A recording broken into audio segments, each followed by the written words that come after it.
you respect the Miami Heat. As we said, there's this fear factor, and Sixer fans and the mystique again, look, they've gone to the Eastern Conference Finals 3 times. They got into 2 NBA Finals, and Jimmy Butler has been the leader of that with Eric Spoelstra as the head coach, who's a Hall of Fame coach, the best in the game, as Kyle has said many times here on this show.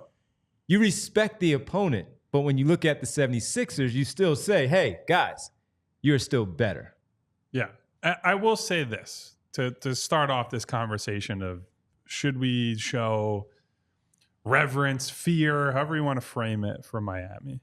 They are probably a bit undersold simply because, like the Sixers, they lost a lot of games to their important players due to injury, right? Jimmy Butler only played, I believe, 59 games this year. 60 total. 60 total. Yeah. Right in that. Tyler Hero, I believe, only played about half the season this year. Now, Tyler Hero has issues on defense that I think they can almost be more of themselves without Hero. But in terms of the shot creation you need in the playoffs and certainly to beat good teams in the regular season, he's a very important guy. So maybe you give them slight benefit of the doubt, right? That the offense can be a little bit better. And their defense, no matter what they've gone through in terms of injuries and trades and what have you, the defense is always very good. That's one thing you credit Bam, you credit Jimmy, you credit Eric Spoelstra for. At the end of the day, you have to look at the whole picture and say the Sixers have the guy who should be the best player, whether it's in an individual game or a series, and they have the better team. They have a team that is well suited to play around Joel Embiid.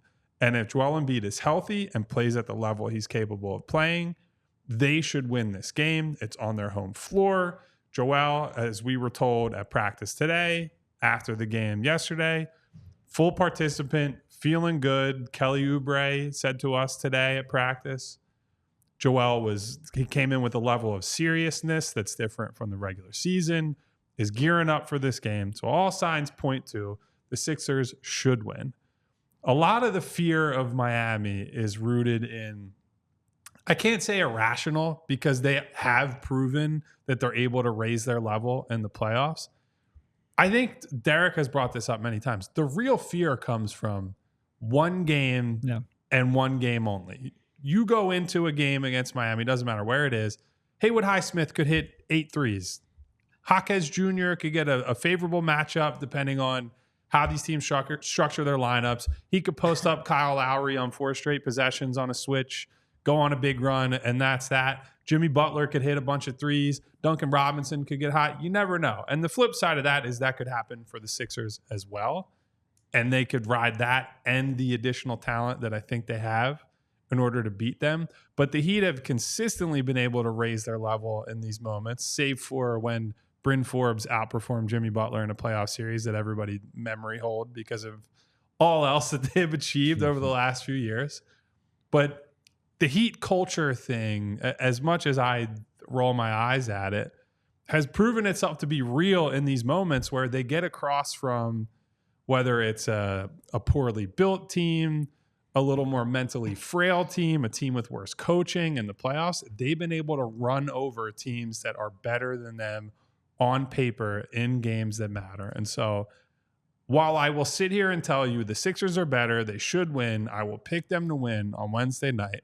There is that nagging voice in the back of your head that says all it takes is 5 to 7 bad minutes against the 2-3 zone, and that game could flip in an instant.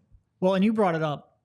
You know, there is a Miami zone. They take away shots at the rim a lot. Those should be the most consistent shots in your arsenal. They give up a lot of threes. 3rd most threes overall, 3rd most corner threes. In theory, if you're making your shots, you have a chance to win big. But if you're having an off night, that variability that we talked about with the shot, that's always going to be there. How Miami plays just kind of plays into that. And it could snowball real quickly, especially because they then typically win the possession battle. If you're missing your shots, they're just going to embolden their zone. They're going to force turnovers, not necessarily get out on the break because they're super slow paced, but they're going to, like I said, win the glass, win the possession battle, and you have to make your shots. They're just going to have to make their shots. And in the last meeting in Miami, I think that was what jumped out to me the most.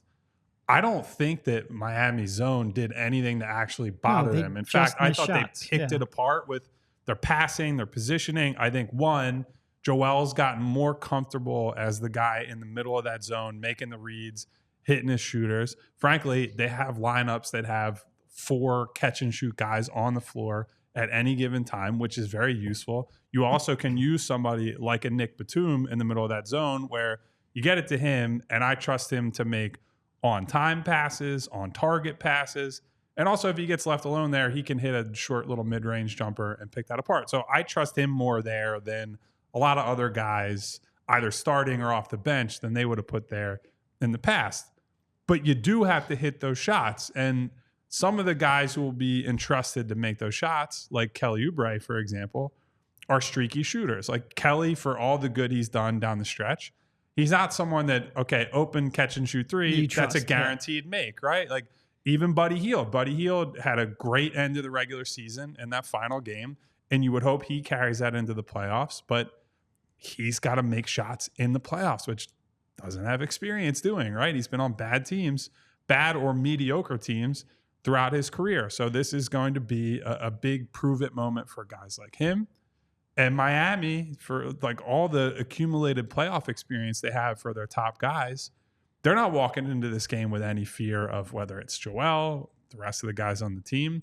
They will carry themselves with confidence. The Sixers need to be able to weather storms, to figure things out against, like, if they do run dry against the zone for 3-4 minutes and they're getting good shots, but they're missing them, they have to trust their offensive process, right? Because the worst thing you can do is run good offense against the zone, miss shots, and then start forcing up shots and doing stupid shit and not trusting the scout, the game plan, and what you know they can do to break this team down. So a lot of it is the mental side of it, where you have to remain confident even if the shots are not falling for you, because once you show Miami a little bit of blood, they will punish you, and they will turn what could be a close game or a close lead for you into a double-digit lead for them on the other way. So that's where I lean, and I go to one of the things I look at when I look at that these teams is the Miami Heat are very good, and they should be feared in a sense. There's a certain amount of fear you should have for them. But the other part is, again, as I started and said it, that the 76ers are better. So with it, my thing leans more towards like it has in the past. What are you doing to beat yourself? What are you doing to overcome the issues that the other team, of course, is going to present to you? Yeah. But how are you responding to that? As Kyle just laid it out. But that's the thing for me, because this team has been good for a long time. And a lot of times, we have discussed it many times, whether it's written form, audio, video, whatever it has been, that they have been in Game 5, we can point out. Game 7, we can point out. Game 6 in this particular series, we can point out. We can point out this one in 2018 and 2019. We can run through the gamut of the issues that they've had as to why they have not advanced.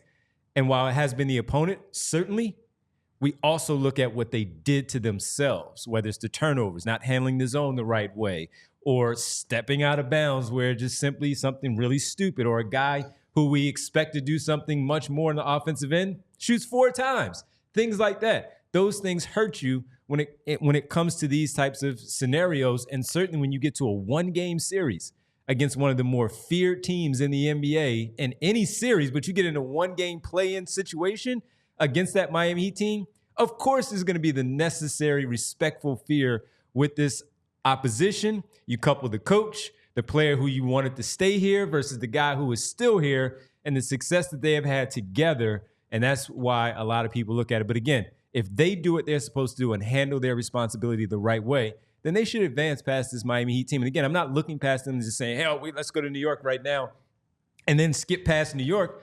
No, I am paying attention with the healthy amount of respect that I feel like I should have for the Miami Heat. But in the end of the day, when we pick the game and we discuss it, I'm going to say the 76ers should win this game, because you will have the best player, even at 80%, whatever he might be. We'll talk about that a little bit later with the practice, the guys being at practice. But you should have still the best player on the floor, and you have to execute in order to win. We all silly like the mayor.